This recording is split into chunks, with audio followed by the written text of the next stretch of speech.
Zoom fatigue, that feeling of depletion, exhaustion after a long day of staring into your camera and paying close attention. In his book, Relating Through Technology, Jeffrey Hall points out that Zoom is exhausting and lonely because we have to be so much more attentive than we do in regular life. The stats are real, as Lydia Denworth points out. 10 million people a day are doing video conferencing via Zoom all over the world. For me, even after an hour of Zooming, my head feels scrambled.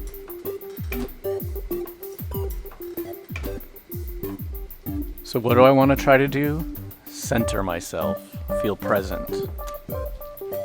One thing we can do is remind ourselves that we've got freedom from these screens. We can lean back, we can move away, we can look away, we can feel the back of our bodies in our chairs. We can remember we have bodies, stretch a little bit, roll your neck.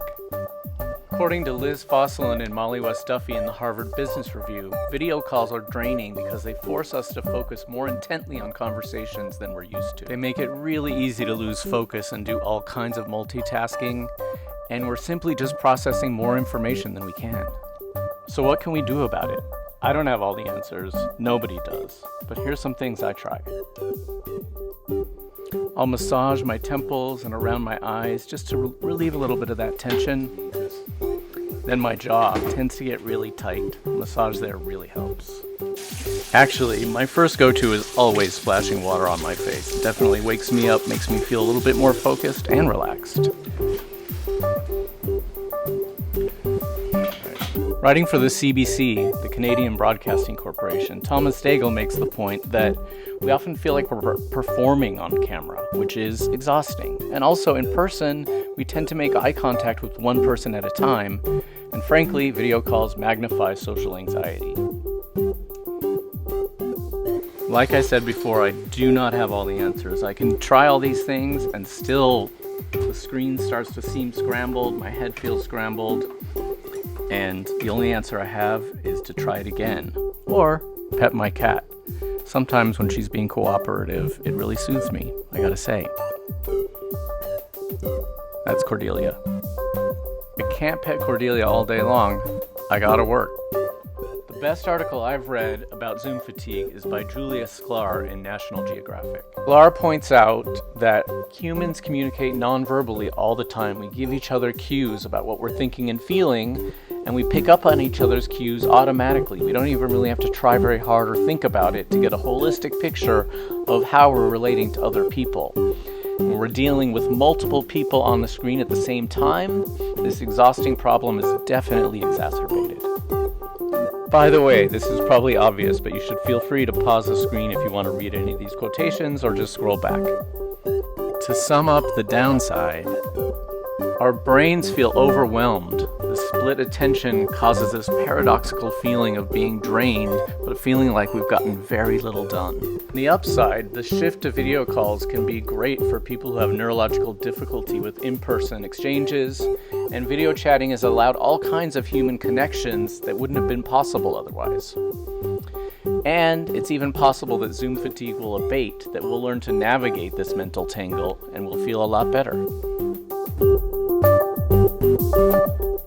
And so what am I doing? I'm trying to learn. I'll take breaks, I'll stretch, try new stretches that I haven't done before, get a little bit silly about it. I've been doing yoga, which I've never done before, and I gotta say, it's really helping.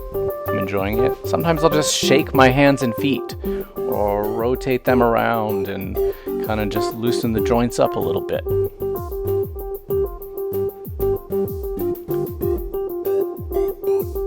Okay. Yep, that's my foot. It's going around. Shake, shake, shake. Shake the other one. Not so bad. Then maybe I'll go for a walk.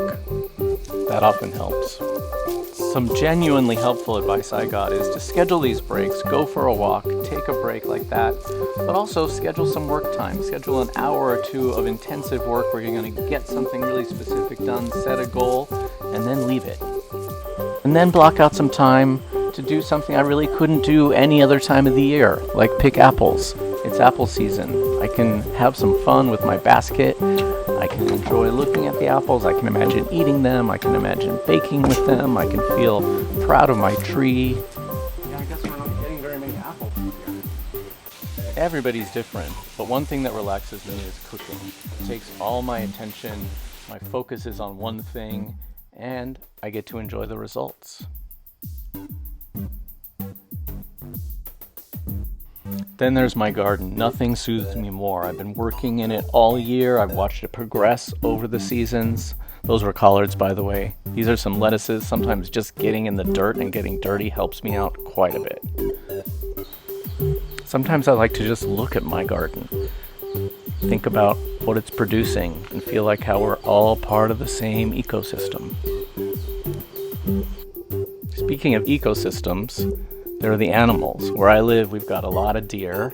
We've got foxes, we've got bears, we've got raccoons, we've got all kinds of animals. And just staring at them sometimes is the perfect Zoom antidote.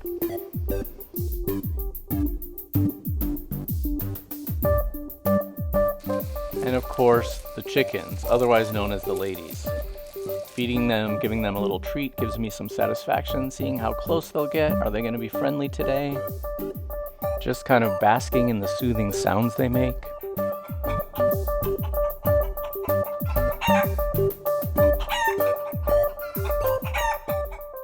And then there's the hammock. I will admit, I hardly ever go in this hammock, which is why I probably don't look all that relaxed in it.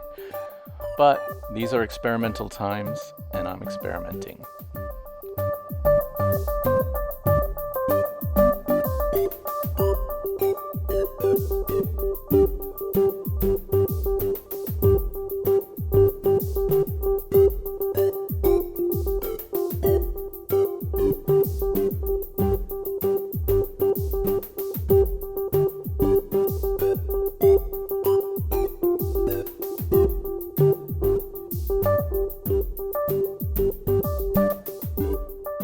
The yoga, the stretching, the hammock aren't cutting it. Maybe some good, hard labor will do the trick.